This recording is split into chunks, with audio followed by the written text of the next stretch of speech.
The one who does the small but necessary things in life is the one who adds most to life's comforts and happiness. This is a quote from the Jeffersonian Democrat newspaper, spoken about a man who could do just that. A jack of all trades, master of many, a person who could turn the echo of a gun into art and breathe life into the music of a violin. This man was Henry Anthony Bonnet. Immigrating from Germany at the age of 17, Anthony Bonnet set off for success by initially working at the Pike Furnace in Clarion County, Pennsylvania. He was a diligent worker, having already been acquainted with the occupation since 14 years old. It was here in Clarion that he also took on an apprenticeship in the gunsmith trade and married Elizabeth Gibbs around the same time in 1857. In the years following, he proved to be just as ambitious as he was resourceful. Bonnet eventually moved on from the iron industry and into farming.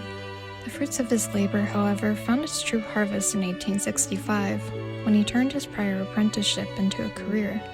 He set up shop in Brookville, PA, where he quickly became a central figure in the gunsmith trade, an occupation that was, on its own, notably important to western Pennsylvania at the time. He certainly had an eye for meticulous detail, which was shown in both the guns he crafted and the extensive record-keeping that has long since preserved every item he has worked on. His endeavors certainly weren't limited to this field of work, however. It was during his career as a gunsmith that he also took up photography, fine arts, carpentry, and making violins. In fact, his violins stood beside his gunsmithing as another iconic example of superior craftsmanship. His businesses found a home in both Brookville and Clarion, PA, with this impressive range of skill earning him his reputation as a mechanical genius and something of a local Renaissance man. And, while he may have been a man of business, he was also a man of the community. He taught art, calligraphy, and music classes, ran a Sunday school, and for a time even rented out a space for the local bicycle club while he sold and repaired bikes. The general consensus seemed to be that if there was a man for the job, he wouldn't hesitate to do it. It was in his nature to put his skills to good use for others. Anthony Bonnet never surrendered his craft to the test of time, working passionately from his shop until he passed away in 1907 at the age of 72.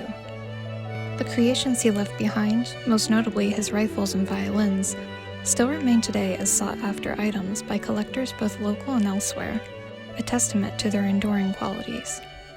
Bonnet's legacy is not just a single story. Behind his celebrated craftsmanship is also the celebration of the perseverance, innovation, and unique artistry deeply woven into the spirit of western Pennsylvania.